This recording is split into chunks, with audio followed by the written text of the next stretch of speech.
Buen día para todos. Empezamos en el capítulo 22 para Shat Emor. El Eterno habló a Moshe para decir, habla a Aarón y a sus hijos para que aparten de las cosas consagradas. Que se aparten de las cosas consagradas. Vamos a ver aquí, dice Rashi, Nezirah únicamente significa apartarse o separarse. Asimismo se declara y que se separó de mí. Y también de la frase, en la frase, se apartaron hacia atrás. Por lo tanto, esta frase quiere decir que se aparten de las cosas consagradas en los días que sean impuros. Según esta aplicación, la frase omite el complemento que se aparten de las cosas consagradas durante su impureza, pero está implícito. La razón por la cual no lo explicitó es que se entiende que si deben separarse de las cosas consagradas es porque hay una razón evidente para hacerlo, que es cuando están impuros. Por esta razón era casi innecesario explicitarlo. Sí, entonces dice que se aparten, como dice Rashi, dice, por lo tanto el versículo hay que entenderlo como si estuviera escrito que se aparten de las cosas consagradas de los hijos de Israel, que ellos me consagran, para que no profanen mi santo nombre. Para ello invierte este versículo y explícalo tal como ha señalado. Seguimos. Se aparten las cosas consagradas de los hijos de Israel, que ellos me consagran, para que no profanen mi santo nombre. Yo soy el Eterno. Que ellos me consagran. Esta frase fue enunciada para incluir las cosas consagradas por los Kohanim mismos. A pesar de que en el versículo textualmente dice que durante su estado de impureza los Kohanim deben separarse de las ofrendas consagradas por los israelitas, de esta frase se aprende que también deben separarse de lo que ellos mismos consagran. Esto se aprende de la aparente redundancia de la frase que ellos me consagran, puesto que aquí se habla explícitamente de ofrendas consagradas, obviamente fueron consagradas. Sí, está lo que el pueblo de Israel le consagra a los Kohanim, que es la Trumá Gdolá y todo lo que ellos reciben. Y está lo que ellos mismos consagran a Hashem, ¿sí? Puede ser un corbán, puede ser algo que ellos mismos también consagran. Y a ellos a lo largo de sus generaciones. Cualquier hombre que toda su descendencia que se acerque a las cosas sagradas que los hijos de Israel consagran al Eterno, teniendo su impureza sobre él, esa alma será cortada en mi presencia, yo soy el Eterno. Dice Rashi, este acercamiento solo puede referirse a comer las ofrendas. Sí, a comer las ofrendas, o sea, las ofrendas, los korbanot, los sacrificios que ellos pueden comer y los coman en estado de impureza. Y asimismo hallamos que se enunció la prohibición de comer las cosas consagradas en estado de impureza en términos de tocar en el versículo. No podrán tocar nada consagrado. Frase que enuncia la prohibición de comer de las ofrendas mientras se está en estado de impureza. Nuestros maestros infirieron que ese versículo habla de comer y no de tocar la ofrenda por medio de una Gesera Shabbat. Y es imposible decir que un individuo se haría sujeto a la pena de Karet meramente por tocar las ofrendas consagradas, puesto que en la parashá que comienza con las palabras ordena a Aarón, se enunció la pena de Karet con respecto a comer las ofrendas en estado de impurezas. Dos menciones del castigo de Karet uno junto a otro. Y si por meramente tocar las ofrendas uno estaría sujeto al castigo de Karet, no hubiera sido necesario declarar explícitamente que se le aplica la misma pena para comer, ya que comerlo forzosamente primero implica tocarlo. Y en el Midrash Torat Kohanim, este versículo es interpretado del siguiente modo: ¿podría haber un individuo que toca que estaría sujeto al castigo de Karet? No, como se demostró anteriormente. Siendo así, que no recibe Karet meramente por tocar lo sagrado en estado de impureza, porque el versículo dice que se acerque. Pregunta, quiero, ¿por qué el versículo dice entonces que se acerque? Dice, para enseñar que únicamente se le aplicará este castigo una vez que la ofrenda se ha vuelto apta para ser acercada, es decir, ofrecida en el altar, pues la persona que se hace sujeta a la pena de caret por ella a causa de impureza, a menos que aquello que permite que las ofrendas sean ingeridas ya ha sido acercado, es decir, ofrecido en el altar. Por otra parte, si dices que por qué razón se anunciaron tres penas de caret con respecto a comer en estado de impureza las ofrendas sagradas, la respuesta es que estas tres instancias ya han sido explicadas en el tratado talmúdico Shavuot. Un enunciado es para la categoría general y otro para la particular. Eso tiene que ver con los castigos que ellos reciben por esto, pero eh, no vamos a meternos mucho en eso, ya que nosotros no, en este estudio no nos basamos para estudiar alajot o cosas así más a fondo, sino poder entender de lo que está hablando la parashá, ¿sí? Seguimos. Será cortada, dice Rashi. A ver, no, tenemos otro Rashi antes de seguir. Teniendo su impureza sobre él. Esta frase significa con la impureza de la persona sobre él. Se podría haber pensado que este versículo habla acerca de la carne y las ofrendas, con lo cual significaría estando la pureza de la carne sobre ella, con lo cual el versículo estaría hablando del caso de una persona pura que comió carne de la ofrenda que se había contaminado con impureza. Sin embargo, de lo que implica la frase por fuerza, debes aprender este versículo. Habla sobre una persona cuya impureza pueda quitársele, y ello solo puede referirse a la persona que puede purificarse por medio de la inmersión de un mikveh. Mientras que el animal, el animal que esté impurificado no se puede ¿cómo se dice? No puede hacer inversión a ese animal en el mikveh y decir que el animal va a quedar puro después de inversión, ¿no? Y por lo tanto no está hablando de la carne, sino está hablando de la persona en sí. Será cortada. Se podría haber pensado que será cortada de un lado a otro, es decir, que la persona será cortada de su lugar, pero aún así podría establecerse en otro lugar. Ello no es así, puesto que el versículo afirma que será cortada de la presencia del Eterno y agrega yo soy el Eterno, lo cual implica yo estoy en todo lugar. Puesto que Dios está en todas partes, si es cortada de su presencia, ello implica que será exterminada completamente. Hasta tanto. Hay varios tipos de caret, hay que entenderlo, pero son cosas muy fuertes. Así que mejor vamos a seguir aquí. Versículo 4. Cualquier hombre de la descendencia de Aarón que tenga zarat o flujo no podrá comer de las cosas consagradas sino hasta que se vuelva puro.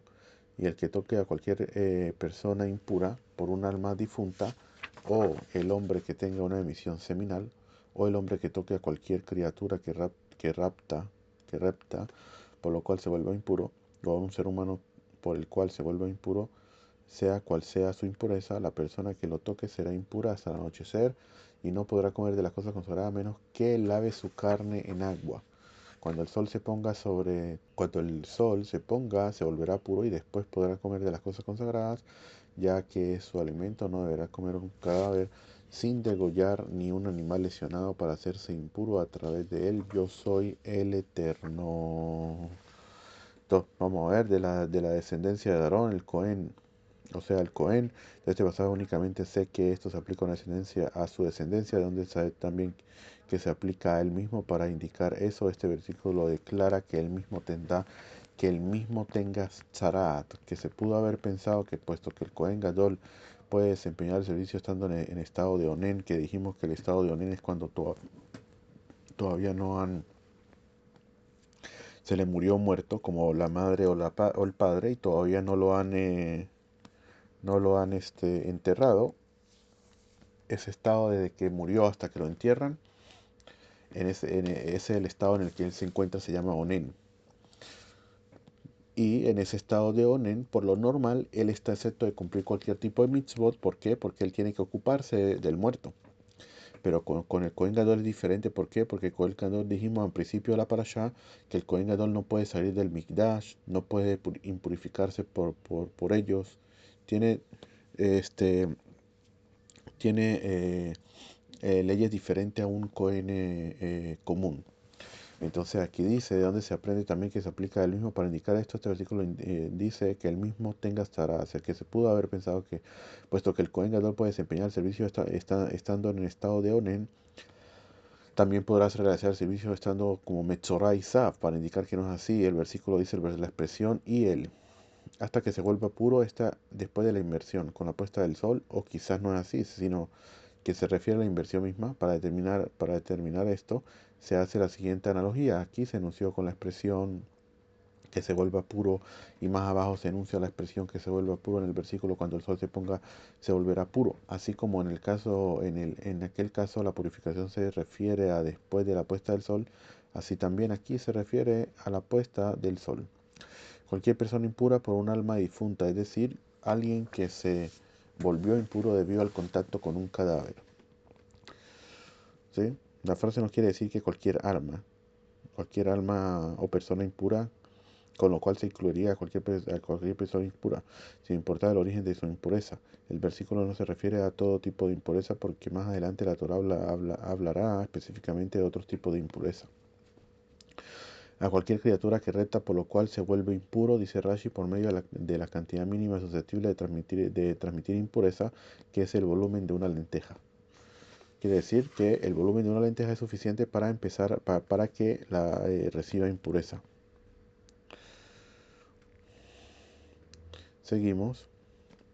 O un ser humano, es decir, un cadáver humano, por lo cual se vuelve impuro según la cantidad mínima susceptible de transmitir impureza, que es el volumen de una oliva. ¿Okay? Fíjate, cada uno tiene una que se llama kasait. Cada uno tiene un volumen diferente para recibir volumen. La aparente redundancia de la frase por la cual se vuelve impuro, cuando hubiera bastado decir simplemente a un ser humano, indica que para que la persona se vuelva impuro por tocar el cadáver de una persona, debe haber una medida mínima toca, en el cadáver tocado, que sea susceptible de transmitir impureza, menos de lo cual no la transmitiría. Seguimos. Sea cual sea su impureza. Esto fue enunciado para incluir al que toca a una persona que tiene un flujo, el SAV, o una mujer que tiene un flujo, a una mujer en estado de separación por menstruación, o una mujer que ha dado a luz. Todo este tipo de personas que, a pesar de que todo tipo de impureza de estos casos no son idénticos a la impureza transmitida por un cadáver, de lo cual habla expresamente el versículo, aún así están incluidas en las leyes descritas aquí también, porque estas personas también pueden transmitir eh, impureza a otras personas. La persona que lo toque a cualquiera de estas personas o animales impuros.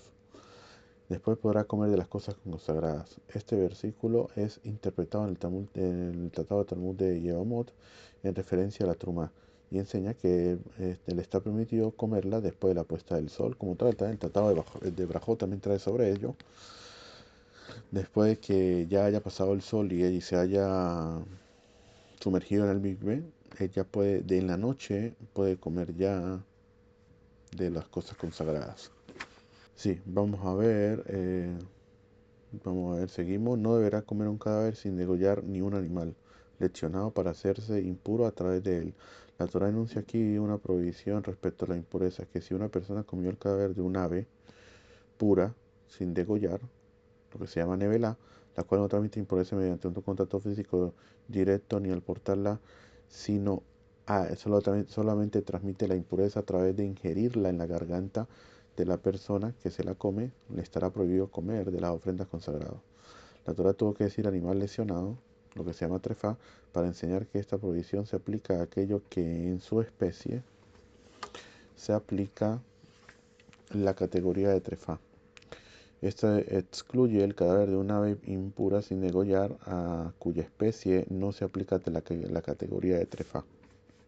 A pesar de que en el versículo también habla de la trefá, en realidad se está refiriendo a la nevelá del ave, ya que solo la nevelá de un ave transmite impureza al ingerirla, y no transmite impureza ni mediante un contacto físico ni al portarla. Y el versículo específicamente habla de un animal mediante cuya ingestión se contraiga impureza. Ahora bien, esto solo se aplica a una ave pura, ya que solamente a una ave pura se le puede aplicar la categoría de trefá, de leccionada, puesto que trefá es un animal que inicialmente era apto para la ingestión, solo que se volvió prohibido a causa de un defecto físico mortal. Ello excluye a una ave impura que nunca estuvo permitida para la ingestión. Ellos guardarán mi encargo para que no porten pecado por ello y mueran debido a ello, ya que lo habrán profanado. Yo soy el Eterno que los santifica. Dice, ellos guardarán mi encargo, dice Rashi, y al no comer la trumá mientras estén en estado de impureza, de impureza del cuerpo.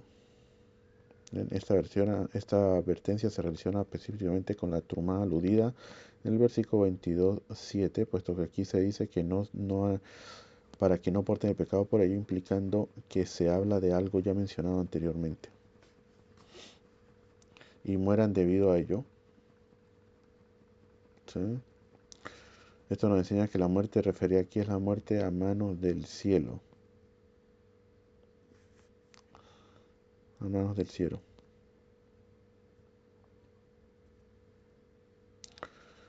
¿De dónde se sabe que a manos del cielo? Pues aquí abajo explica, dice, a pesar de que el versículo no especifica a qué tipo de muerte se refiere, si por intermisión divina o por imposición del tribunal, el hecho de que antes de la frase tuvo, y muera a causa de ello, la Torah haya dicho para que no porten pecado por ello, ello implica que el sentido de la frase es, si guardan mi encargo, no portarán pecado por ello, ni morirán a causa de ello. Esto implica que el tipo de muerte aquí aludido depende directamente de Dios y no del ser humano. Seguimos, ningún extraño podrá comer de lo sagrado, el residente de un Cohen y el empleado no podrán comer de lo sagrado. Dice Rashi, este versículo habla acerca de la trumá, ya que todo el típico habla de ella. El residente de un Cohen y el empleado, este versículo está hablando acerca del residente, el Toshav de un Cohen o su empleado. Es un goy, se llama Toshav, residente, porque él recibe las 7 mitzvot, lo que tiene que hacer cualquier tipo de goy también, ¿no? Como habla el tratado de Baba Kama también, habla sobre ello, que ellos tienen que ir ¿cómo es que se llama? Ellos tienen que ir a un tribunal de judío, y allí decir de que ellos reciben las 7 mitzvot de Bene Noach, ¿sí?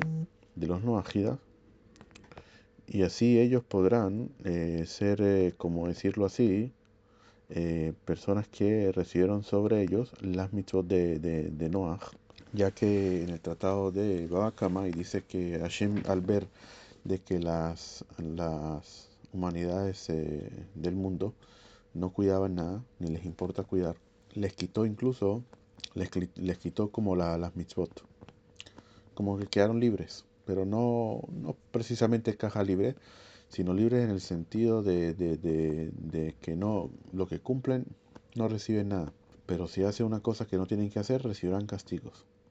Y si quieren recibir las mitzvot sobre ellos, las de Noach, ellos tienen que ir a un tribunal eh, de Israel, y decir allí de que ellos reciben sobre ellos la Sheva Mitzvot. Así sale allí. Eso es lo que se llama residente, Toshaf.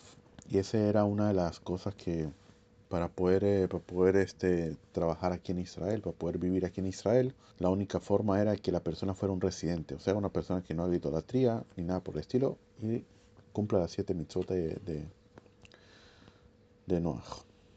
Si un Cohen adquiere a una persona una adquisición de su dinero, ella podrá comer de él y el nacido de su casa, ellos podrán comer de su alimento, ya que es como parte de él, es como algo comprado por él, de lo pueden comer. Esto se refiere a un esclavo kenaní, dice Rashi, el cual es adquirido en su cuerpo mismo, lo cual Rashi también habla sobre arriba, que sobre el hebreo no cae, el siervo hebreo no cae esto. ¿Por qué? Porque cuando él compra solamente las acciones que él puede hacer, mientras no adquiere el cuerpo mismo del esclavo. Y él nacía en su casa. Estos son los hijos de las esclavas Kenaniot. Y también aprendemos que la mujer de un Cohen puede comer de la truma de este mismo versículo, ya que él también la compra, ya que ella también constituye una adquisición del dinero del Cohen. Esta ley referente a la esposa también es aprendida en otro versículo. Cualquier que sea puro en tu casa podrá comerla. Seguimos. Si la hija de un Cohen está casada con un extraño quiere decir un leví o un israelita, que no es Cohen. Quiere decir, no se refiere a un extraño al pueblo de Israel en el sentido de que es alguien con el cual el matrimonio esté prohibido, sino un extraño en relación con los Kohanim, porque en este caso ella, incluso que es Cohen, ya ella no tiene, por fuerza de su padre, ella no puede seguir comiendo. ¿Por qué? Porque se casó ahorita con una persona que no es Cohen. Y si ella se casa con un Cohen, ella no come por su papá, sino come por fuerza de su esposo. ¿Sí? Ella no podrá comer de las cosas consagradas separadas. Si la hija de un Cohen es viuda o divorciada y no tiene descendencia, muy importante que no tenga descendencia, ¿sí? Porque si tiene descendencia este Leví o de israelita, no puede volver a la casa de su padre a comer de la, de las cosas separadas, de las cosas consagradas, de las cosas, sí, de las cosas consagradas separadas. Como dice aquí, si la hija de un Cohen es viuda o divorciada de un lego, o sea, de un extraño, como dijimos anteriormente, y no tiene descendencia, podrá regresar a la casa de su padre tal como en su juventud, y ella podrá comer del alimento de su padre, pero ningún extraño podrá comer de él. Podrá regresar, pero si tiene hijos del lego, a ella le estará prohibido comer de la truma todo el tiempo que sus hijos estén con vida. No puede regresar al estado que estaba con ella. Pero ningún extraño podrá comer de él. Vamos a ver, dice Rashi, este versículo solo viene para excluir a la prohibición de comer truma a un onen. Ya explicamos que era el onen anteriormente, ya que a él sí le está permitido comer de la truma. El sentido de la frase es como si la Torá hubiera dicho: lo que les dije que está prohibido en términos de ingerir la truma es el estado de ser extraño a la que una, pero no en el estado de onen. Seguimos. Si un hombre come de lo consagrado por error, deberá añadir a ello su quinta parte y entregarle al Cohen lo consagrado. Esto también se refiere con referente a la truma. Si comió también, ese tiene el knas, de tener que pagar el quinto. Entregarle al Cohen lo consagrado, es decir, algo que sea susceptible al ser consagrado, ya que no le paga con dinero, sino con frutos no consagrados, y esto se vuelve trumá. No profanarán las cosas consagradas de los hijos de Israel, lo que ellos separan para el Eterno. No profanarán, quiere decir, al dárselos a comer a los legos. O sea, los legos quiere decir a las personas. Dice aquí que los Kohanim no deben profanar aquello que los hijos de Israel consagran dándoselos a comer. Cuando habla del ego, es decir que no es Cohen, ¿okay? Solo porque solamente el Cohen puede comer de esa truma. No profanará dárselo a los legos, ¿sí? Como dijimos anteriormente. Pues harán de ellos mismos, porten el pecado de culpa cuando ellos coman sus cosas consagradas, pues yo soy el Eterno que los santificó. Quiere decir que se cargarán a sí mismos con pecado cuando coman sus cosas consagradas que han sido separadas para hacer trumá y consagradas y han sido prohibidas para ellos. Sí, como dice aquí también, cuando ellos mismos coman sus cosas en estado de impureza, y necesariamente lo tradujo así. Seguimos. El Eterno habló a Moshe para decir: habla a Aarón y a sus hijos y a todos los hijos de Israel, les dirá: cualquier hombre de la casa de Israel y del prosélito de Israel, quiere decir el converso, que traiga su ofrenda por cualquiera de sus votos y su ofrenda voluntaria que ofrezcan al Eterno en ofrenda a sesión, ¿qué? Su voto, dice aquí Rashi, sobre mí recae traer este objeto en ofrenda. Sus ofrendas voluntarias, he aquí que este objeto es consagrado en ofrenda. ¿Cuál es la diferencia entre uno y el otro? Eso es lo que se llama un neder y un nedavá. El voto de por sí recae sobre el objeto, sobre la persona misma. ¿Ok? Dice, sobre mí recae este objeto para traerlo. ¿Ok? Yo tomaré esto para llevarlo. Entonces, ¿qué pasa? Que si el objeto se pierde, o se daña, o el animal se muere, o lo que sea, como el voto cayó sobre él, no importa que el animal se murió, se perdió, o lo que sea, él tiene que traer otro animal. Lo que es la diferencia con las ofrendas voluntarias, que él dice, he aquí que este objeto es consagrado en ofrenda. O sea, quiere decir el objeto mismo. Entonces quiere decir que si ese objeto se murió, el animal, o se perdió, lo que sea, él no tiene él no tiene el deber de traer otro animal. Esa es la diferencia entre el voto y la ofrenda voluntaria. Para beneplácito hacia ustedes. Quiere decir, traigan algo que sea digno de provocar beneplácito adelante de mí hacia ustedes, que sirva de apaciguamiento para ustedes. Expresa lo mismo que en francés antiguo y qué animal es digno como beneplácito. Bien, vamos a ver. Para beneplácito para ustedes deberá ser sin defecto macho de las reses, las ovejas y las cabras. Dice Rashi, pero una ofrenda de ascensión de ave no es necesario que sea sin defecto ni que sea macho. Tampoco es inválido por el mero defecto físico, sino solo por la falta de un miembro. No ofrecerá ninguno que tenga un defecto, ya que no será para beneplácito para ustedes, hacia ustedes. Y si un hombre ofrece un sacrificio de ofrenda de paz al Eterno para expresar un voto o una ofrenda de voluntaria de bovinos o de ovinos, sin defecto deberá ser para beneplácito. No deberá haber ningún defecto en él. ¿Okay? Vamos a ver. Para expresar un voto aquí significa para separar un animal de ofrenda por medio de su declaración. Ceguera, este es un sustantivo femenino que se designa el defecto de la ceguera. La frase quiere decir de que no debe haber en el animal defecto de ceguera. O quebrado, no será. Partido, esto se refiere a que tiene la pestaña partida o estropeada. E igualmente si tiene el labio partido o estropeado. Verrugas, ¿cómo se entiende? De Rashi lo trae en francés antiguo de tomar, ¿ya? De ceguera o quebrado partido de las verrugas o con una úlcera seca o una úlcera húmeda.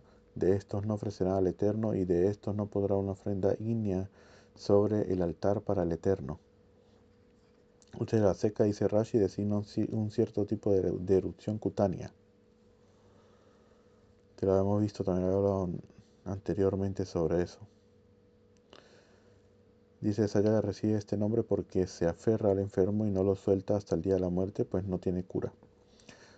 No ofrecerán. Esta frase es reiterada 3 veces en este contexto con el propósito de enunciar una prohibición sobre la consagración de animales defectuosos, sobre su degüello y sobre el rozamiento de su sangre sobre el altar. Y de esto no pondrás una ofrenda ígnea. Esta frase enuncia la prohibición de quemar estos animales defectuosos en el altar. Seguimos, un toro o una oveja desproporcionado o pegado. Aquí en este caso desproporcionado, es decir, que un órgano externo de su cuerpo es más grande que su homólogo. O pegado, eso se refiere a que las pezuñas están pegadas. Pegadas de tal modo que parezcan pezuñas de caballo o asno. Dice aquí, podrás hacer la ofrenda voluntaria. O sea, para el mantenimiento del templo. Quiere decir, esto él lo entrega, pero como no se puede sacrificar, se recibe. ¿Y qué se hace? Se vende en el shuk, en el mercado, y el dinero, esto es lo que hace el templo, ¿sí? Después de que él ya lo dio, entonces los kohanim lo venden, reciben el dinero, y ese dinero sirve para el mantenimiento del templo. Eso es lo que dice aquí Rashi. Pero para un voto no será para beneplácito, dice aquí, pero para un voto de ofrecerlo en el altar. No será para beneplácito. ¿Qué cosa consagrada es para beneplácito ante Dios? Hay que decir que es el animal consagrado para ser ofrecido en el altar. Uno cuyos testículos estén machucados, aplastados, desligados o cortados no ofrecerán al Eterno, y tampoco lo harán en su tierra. Dice aquí Rashi, todos estos adjetivos se refieren a los testículos o al órgano sexual masculino. Machucado quiere decir de que sus testículos han sido machacados con la mano. Aplastado, este término indica que los testículos han sido triturados más de lo más que lo que machucado implica. Desligado, este término indica que los testículos han sido arrancados con la mano al grado tal que los conductos de los cuales cuelga han sido cortados, pero todavía permaneciendo dentro del escroto, sin que el escroto mismo haya sido arrancado o cortado. Este término indica que los testículos han sido cortados con un instrumento, pero todavía siguen dentro del escroto. Otro machucado, dice Rashi, este es el nombre de este defecto en arameo, significa machacar, cortados. En el Targum también dice aplastará la gran causa de las astillas, queriendo decir que las astillas son muy pequeñas. Rashi trae prácticamente lo mismo aquí, vamos a ver, y tampoco lo hará en su tierra. Esto, castrar cualquier animal doméstico o salvaje, incluso si pertenece a una especie impura. Es por esto que aquí se dice que en su tierra, para incluir cualquier animal que esté en su tierra, pues es imposible decir que los judíos solo fueron ordenados con respecto a la castración en la tierra de Israel, ya que la prohibición referente a la castración constituye una obligación personal, y toda obligación personal se aplica tanto en la tierra de Israel como fuera de la tierra de Israel. Y si entonces estamos hablando aquí de castrar un animal, obviamente con más razón, castrarse una mujer, que es lo que acostumbra en nuestro país, en otros países se castran para no tener más hijos. Eso, si en caso tal obviamente hay peligro de muerte para la persona, si el doctor le dice que si queda de nuevo embarazada va a tener peligro, y entonces ella tiene que castrarse para no quedar embarazada y así poder estar con su esposo. En ese caso, obviamente que lo más lógico es que tiene que ir donde el rabino para entender la situación y que le diga qué tiene que hacer. ¿Okay? Obviamente cada situación según como se presente, pero no quiere decir de que no haya solución, pero hacerlo por hacerlo, porque diga yo no quiero más hijos porque ya tuve bastante, porque no sé qué más, o esto o lo otro, así por hacerlo, no, nada que ver, ni tampoco con los animales. De la mano de un extraño ustedes no ofrecerán. Esta frase quiere decir aquí que si un gentil trajo una ofrenda por medio de la mano, que de la mano, quiere decir a la mano de un cohen para ofrecerla al cielo, es decir, de a Dios, no ofrecerás por él un animal con defectos. Y a pesar de que no se prohibió la ofrenda de los animales defectuosos a los hijos de Noaj, sino solo a los que les falta un miembro completo. Este permiso solo se aplica a una plataforma que esté en el campo. Pero sobre el altar que está en el tabernáculo o en el templo, la ley no se aplica, es la ley que se le aplica es no lo ofrecerás. Lo que quiere decir de la plataforma en el campo era la plataforma que anteriormente, antes que estuviera el altar, hubieron varias épocas donde esa plataforma se validó. ¿Sí? Hoy en día ya no es válido. Hay opinión que dice que para los goim es válido. ¿Sí? Pero un animal sin defectos sí puede recibir de ello. Es por ello que más arriba se dice cualquier hombre. Esta expresión enunciada para incluir a los gentiles, los cuales pueden prometer votos y ofrendas voluntarias lo mismo que un judío. Dice aquí, los gentiles también pueden ofrecer ofrendas a Dios. Ahora bien, hay una diferencia. Si la ofrecen en cualquier otro altar fuera del templo, el requisito básico que deben tener sus animales es que no le debe faltar un miembro completo, por ejemplo una pata o un ojo. Pero si traen sus animales para que los Kohanim lo ofrezcan por ellos en el altar, las leyes que regulan los defectos de los animales de los judíos son las mismas para ellos. No pueden tener defecto. Seguimos. De la mano de ustedes no ofrecerán el alimento de su Dios de todos estos, puesto que su defecto está en ellos. No traerá beneplácito hacia ustedes. Su lección, su defecto, su lección. No traerá para espiar por ustedes. De usted no quiere decir del Goy, sino de Israel, obviamente. El Eterno habló a Moshe para decir, cuando nazca un toro, ¿okay? Esta frase excluye un animal que salga del vientre por medio de cesárea. Dice aquí, Julín 38b. Después de que la Torá ha expuesto en detalle cuáles son los animales con defectos físicos que no pueden ser ofrecidos por ahora, pasa ahora a explicar los que también son descalificados por otras razones. En este caso, un animal que no haya nacido en forma natural, sino por medio de una intervención del ser humano.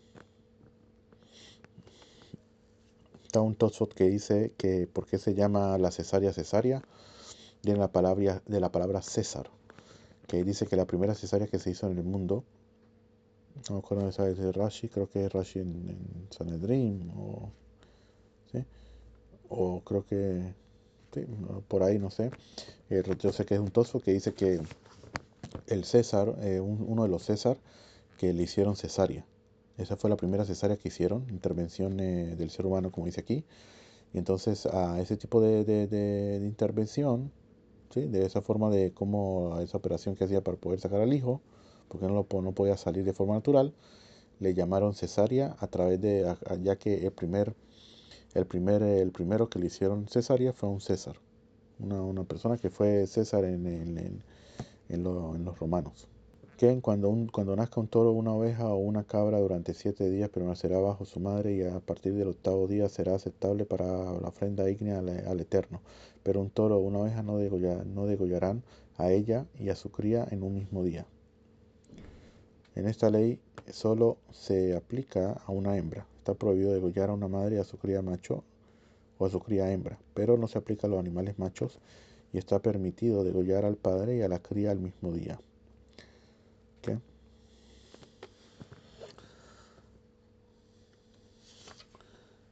A ella y a su cría también implica degollar primero a su cría y luego a ella. Y luego degüellen un sacrificio de ofrenda de agradecimiento al Eterno para el beneplácito hacia ustedes, lo degollarán.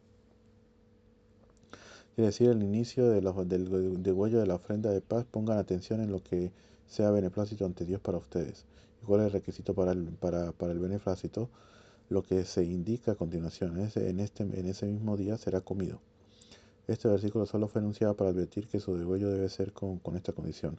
Quiere decir que no deberán degollarlo con la intención de comerlo al día siguiente, pues si con respecto a las ofrendas de paz conciben un pensamiento que lo invalide, no será en beneplácito para ustedes. Según otra explicación, la expresión con su conciencia, con su conciencia también. De la expresión Retzongen significa con su conciencia. De aquí se aprende que realizar un acto inconscientemente es inválido en relación al degüello de la ofrenda consagrada, aun cuando la Torah ya ha especificado que es inválido degollar una ofrenda con la intención de comerla fuera del tiempo fijado en relación a las ofrendas que son dirigidas en 2 días, ingeridas en 2 días. Volvió a especificar aquí en relación con las ofrendas que son ingeridas en un solo día, que su degüello debe ser efectuado con la intención de ingerirlas dentro del tiempo fijado que se les dio, porque si no, si la persona a la hora el Cohen, a la hora de degollarlo, piensa un pensamiento por fuera del tiempo que se le designó o fuera del lugar donde se le designó para comerlo, automáticamente lo descalifica. En el mismo día deberá ser comido, no dejarán sobras de él hasta la mañana, yo soy el Eterno. Este versículo únicamente viene para advertir que el degüello del animal debe ser efectuado con esta condición de que sea ingerido el mismo día. Pues si hubiera venido para fijar el tiempo de ingestión, no hubiera sido ingerido, que no hubiera sido necesario decirlo, pues ya está escrito, y la carne de su ofrenda de paz de agradecimiento deberá ser comida en el mismo día de su ofrecimiento. Yo soy el Eterno, sabe quién promulgó, el decreto sobre esto y no los toma a la ligera. Preservará mis mandamientos y los harán, yo soy el Eterno. Preservará, esto refiere al estudio de los preceptos, y los hará, esto se refiere a la realización de los preceptos. No profanarán mi santo nombre, y yo seré santificado entre los hijos de Israel. Yo soy el Eterno que santifica a ustedes y que los saca de la tierra de Mitzrayim para ser Dios para ustedes. Yo soy el Eterno. Para terminar, vamos a ver Rashi aquí. No profanarán para transgredir mis palabras intencionalmente. De lo que se implica el enunciado no profanarán, pues se podría inferir de que no, se podría inferir que de no haber profanación habrá santificación del nombre divino. Pero entonces, ¿por qué dice el versículo y yo seré santificado? En realidad significa que que debes santificar incluso tu propia vida y santificar mi nombre. Si se te quiera si se te quiere obligar a transgredir mis mandamientos.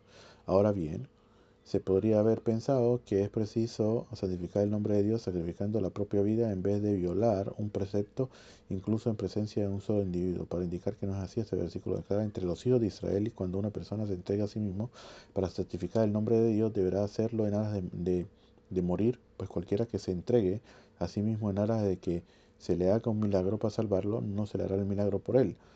Pues así hallamos con respecto a Hananías, Mishael y Azarías, que en la época de cuando ellos estaban en Babilonia, bajo el dominio de Nebuchadnezzar, que no se entregaron a sí mismos en aras de que se hiciera un milagro para salvarlos, tal como se declara, y si Dios no nos salva, que te sea sabio, oh rey, que no rendiremos culto a tu Dios, o sea, el Dios de Babilonia.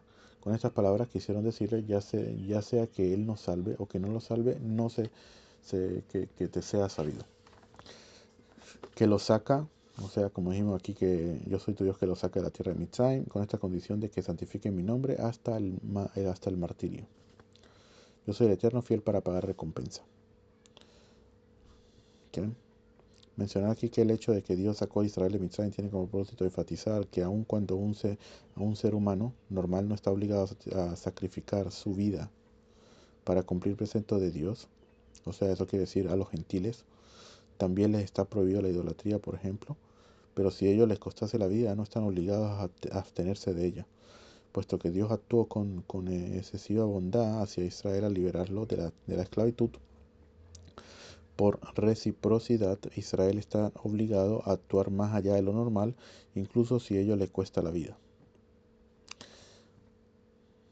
Hasta tanto. Pero con todas las leyes y eso todo como trae en el Tratado de Sanedrín, en la página 74, y en Marán, en el Shulchan Aruch, que habla sobre cuándo puede morir, cuándo no puede morir, sobre que por lo normal cualquier tipo de Israel, sobre solamente las tres provisiones más fuertes tiene que dar su vida, que es la idolatría, que le diga a la persona, haga idolatría o te mato, la persona preferible morir, o, o matar también, o tener relaciones con alguien, que diga a la persona, tenga relaciones con esta mujer casada o te mato también. Esas tres prohibiciones que tiene prohibido, como dicen los sabios, Yarek Beali Avor, o sea, mejor ser matado que transgredir esas tres prohibiciones. Eso es para cualquiera. Pero si la persona es un Hasid, tiene un nivel muy elevado, ya incluso por cualquier tipo de transgresión, no debe abstenerse. Como por ejemplo, se vio con referente a Rabbi Akiva, por ejemplo, que dio su vida incluso para enseñar Torah. Así vimos. Pero en este caso, porque estamos hablando de Rabbi Akiva, tiene otras leyes diferentes. Entonces, quedamos aquí, que tengamos buen día, Besrat Hashem.